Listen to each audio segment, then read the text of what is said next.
Welcome back to my kitchen. It's been a while and I'm so glad to be back with you.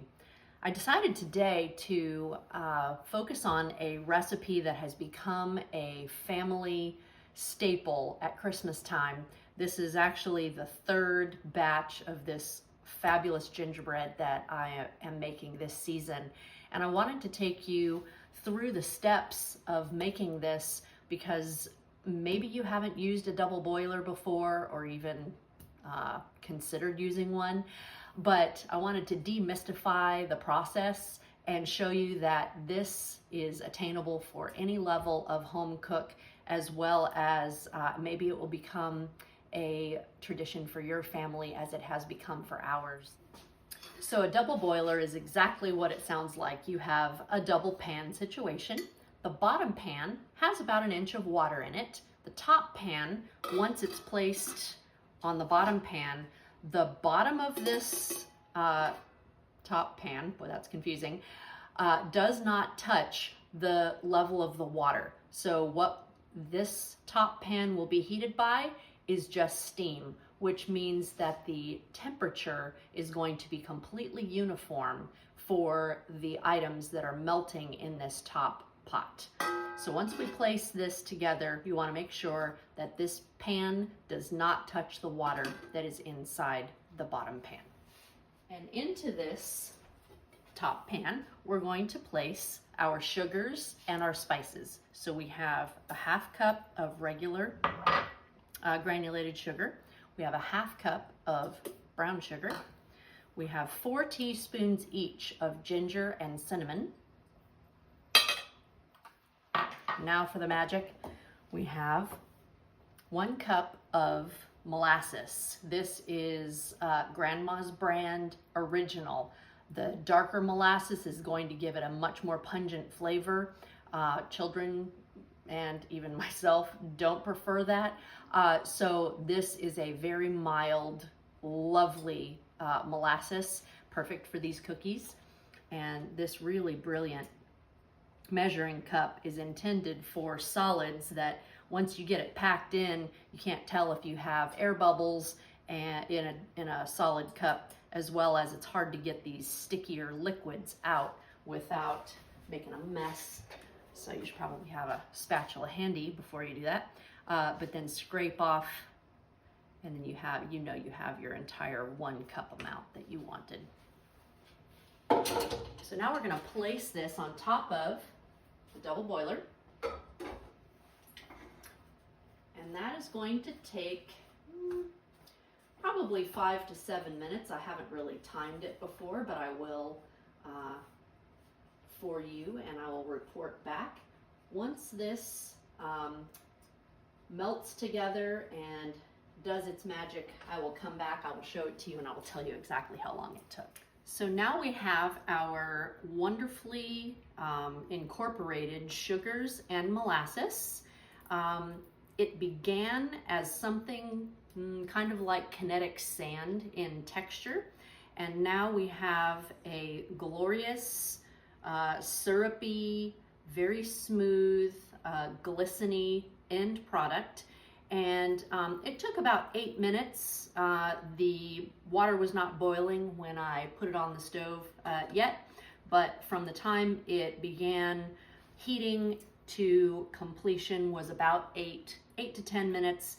You can't hurt it by cooking it a little longer. Make sure that you do stir regularly to keep the sugars from sticking to the bottom, and just make sure that you have a good, nicely incorporated, smooth product at the end. Now remember, I always say that baking is chemistry, so we cannot use improper measuring techniques. So I have 3/4 of a tablespoon of baking soda.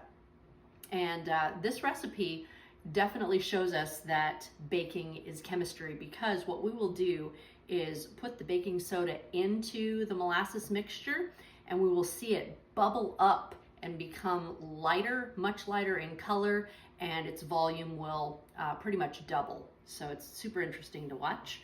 We put in the baking soda and begin stirring. Hopefully you can see some of that once we get a little more incorporated here. It's beginning to happen.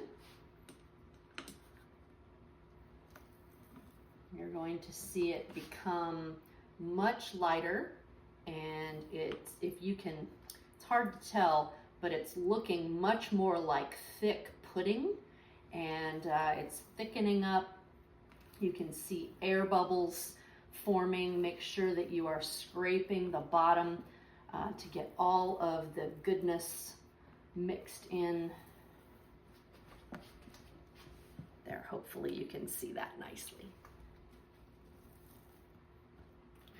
Okay, now I will include all of these notes in the recipe, but in a large mixing bowl. So I have my large bowl from my KitchenAid mixer. I have 2 sticks of unsalted butter. To that bowl, we are going to add our molasses mixture. I want you to be able to see it, but I also need to hit the bowl. All right, so scrape this completely out. You need a good heat-proof scraper. Make sure that you're using something that is silicone that can handle the heat that you're going to be exposing it to. And when you're doing heavy things like this, you want to make sure that your scraper is all one piece. If it's 2 pieces, you're going to end up losing that head it'll separate from the stick, and boy, you'll have a mess. So be careful that you're using good tools, especially when using hot, sticky, syrupy things. We have to wait until this cools down to about 90 degrees, because to this we're going to add eggs. We don't want to scramble the eggs. We're not making an egg dish today. We are making cookies. So what we're going to do is just incorporate as best we can, coming back to stir occasionally until all of the butter is melted into the sugar mixture. And that takes a while because these sticks were not quite room temperature. And this is going to take a while to cool down to an appropriate temperature to add the eggs. You want it about no higher than 90 degrees. So if you have a pocket thermometer, just make sure before you add the eggs that the mixture has cooled to below 90. And so I'm going to come back in a few minutes once the butter has completely melted. Okay, it is time to check our molasses mixture and make sure we are at or below 90 degrees that we're going to put in and mix into our molasses mixture. I'm going to throw this on the stand mixer to get them nice and incorporated, and begin adding the flour 1 cup at a time. We'll talk to you about that here in a moment. I have the eggs incorporated. The reason we're going to add the flour 1 cup at a time is you have to remember, since we talked about baking being chemistry, we're going to be using flour and in the cookies, as well as rolling the dough out to cut the cookies with the cutters, we're going to be using flour. So if we add too much to the bowl, we will greatly exceed our 6 cup maximum amount of flour for the recipe when we're in the rolling out process. So as we add I have 6 cups of somewhat sifted. I've been doing this long enough to know I don't have to sift. If I fluff the flour in the bag, scoop it gently, and sweep off the excess from the top of the cup, I have pretty much a sifted cup of flour. So I have 6 cups of fluffed flour in my measuring bowl here, and I'm going to add it 1 cupful at a time to the mixer. Now, once the dough is no longer sticky, I've added enough flour to work with in the rolling out process, and then we'll be adding in most of the rest of the flour in that process, and we will keep our cookies from getting too tough, dried out, We want these cookies to stay beautifully soft because life is too short to eat crunchy cookies, in my opinion. So I'm going to add 1 cup of flour to this mixture in the mixer. Cup number 2. Cup number 3. This is the 5th cup going in. I think we're going to be really close to having our work with dough, the finished dough product to be able to start rolling. Okay, you can even hear the motor having to work to get through the dough. It's starting to really tighten up. We're going to check it here in a moment. So what we're seeing is a dough that doesn't stick to my hands at all. And just checking the sides of the bowl, it's all incorporated. It's nice and soft. This is going to be near perfection. Nice and thick, solid dough. And I would say I probably do this in maybe 4 portions to roll it out and cut the cookies. And as you see, I have probably 3/4 of a cup of flour left in our bowl from our 6-cup measurement. So I'm going to take and just lightly flour the entire surface that I'm going to be rolling on. And scoot this flour around so it's nice and even, not going to be too heavy. If I have too much, we'll move that off to the sides and just focus on the center where the dough will begin. And we can always bring a little more flour in from the edges if we need to. I will tell you that if you don't have one of these, or if your mom or your grandma doesn't have one of these, perfect stocking stuffer, you know, go down in the stocking nicely. I got this one at TJ Maxx, but I have purchased them on Amazon as well. This is Joseph brand. This is incredible because it will measure the thickness of your dough. So if you're doing pie crusts and you want a 1/16, you would take these little rings off, and on both sides you would put the little washer gasket on that has the measurement that you want, and you would put that on there, tighten it up, and that will be how thick your dough ends up being. I want the 3/8 of an inch thickness, so that's the thickest setting on my of the 4 options.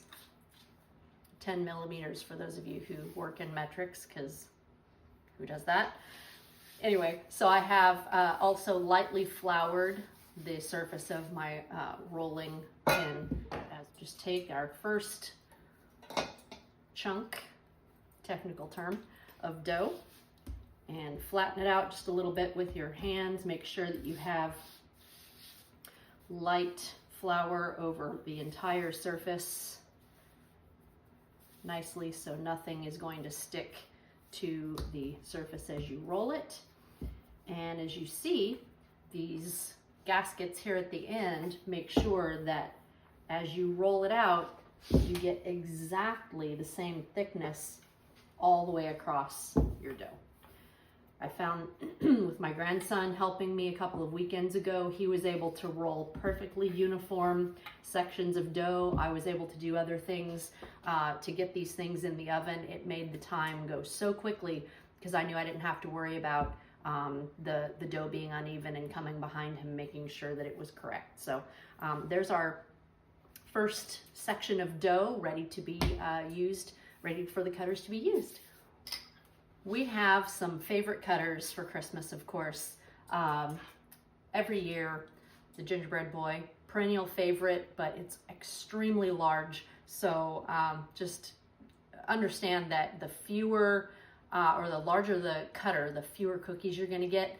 And then, of course, your kids are going to eat a really large cookie every time. So I try to limit the number of boys that we do just for the sheer massiveness of the size of this cutter. But they do love them. And these are the ones they like to decorate, of course. We have a great tree. I'm partial to the snowflake. We have a candy cane also. These are perfect for smaller children. They can decorate them, and you're limiting the massive quantity of cookie that they get each time. And then we have a cute little snowman, so pretty large actually. All right, so make sure that you start at the edge of your dough. If you have never done cookie cutter cookies before, it might not be intuitive that you don't start in the middle. So start at the edges and press and give it a little jiggle, and then you have a perfectly shaped cut result. So the reason you start at the edges is so that you can map out how much dough you have and just flip your cutter. Especially with the candy cane, it works nicely. They kind of nest together, and you have less waste in between each of the cookies that you cut. You want to get the highest yield of cookies per roll out, because each time you have to roll it out, of course, you're incorporating more flour into your dough. So you want to work with the dough as little as possible, but get as many cookies cut out of each quantity as possible. So just make sure that each cookie, as you look in through the cutter, that you don't see any daylight. Okay, so make sure that you have dough and no cut out edges, and just get it as close as possible so you get as many as you can. Squeeze your cutter as well if you have a hard time getting the dough to release. Give it a little squeeze and it should pop right out. How about a tree? Give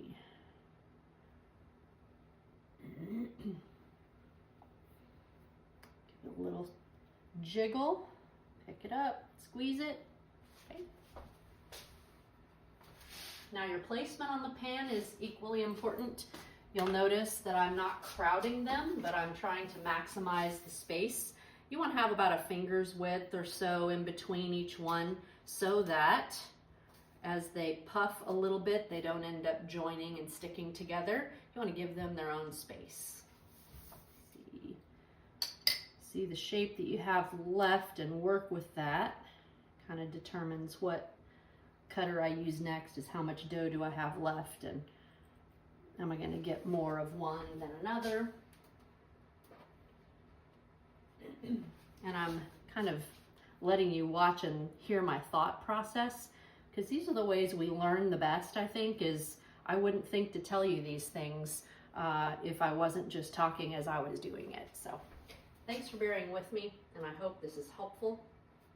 So I'm going to go ahead and pull this up, add some more dough from the bowl, and incorporate it together so that it's re-moistened, okay, because we're going to add in a little more flour, and that way we're not just re-rolling that same piece that we had already floured a bunch. All right, so I think it helps to cut down on the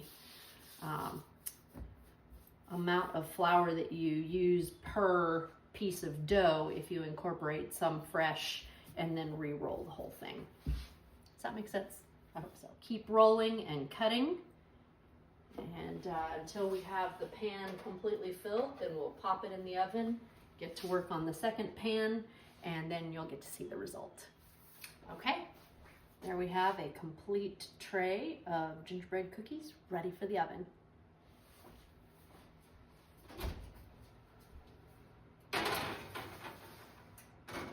We're going to set the timer for about 12 minutes. 15 would be maximum, and you don't want these cookies to over bake, so I always set the timer for less time and check them. Depending upon the humidity of the day, there are a lot of factors when you're baking that will impact the finished product. You don't want to let it go too long and dry out, so I'm going to set the timer for about 12 and check them. Okay, so our timer has gone off at 12 minutes. We're going to take a peek. Oh yeah, they look fantastic. I'll show you what we have going here. So they're beautifully dry on top. There's no sign of any wetness. Looks completely uniform in color. They're puffy and just there's no darkening around any of the edges. So we're going to go ahead and take them out. At this point, they look fantastic. Okay, we've allowed these to cool for a few minutes on the baking sheet, and now we're going to just remove them from the baking sheet to a wire rack for proper and complete cooling. Aren't they beautiful? Nice little Christmas tree. And what we'll do then is let them cool completely. I'm going to put these in Ziploc freezer bags and freeze them until we this weekend when we have our grandchildren and some friends that are coming over to decorate them. The royal icing that I like to use is made with meringue powder instead of egg whites, which means that it is safe for small children, people with compromised immune systems, pregnant women, to be able to eat the royal icing since there's no risk of salmonella. If you use egg whites, there's always just that risk, so royal icing can be a problem before the aforementioned groups of people. So the royal icing recipe will also be included in the description, and I find that it has a lovely, slightly vanilla flavor. There's no lemon juice in it either, so it doesn't distract from the flavor of the cookies at all. It's just a great vehicle to let those sprinkles stick and allow the children to decorate them. We, the grown-ups, I think, prefer without icing because these are the most delicious gingerbread cookies you've ever had.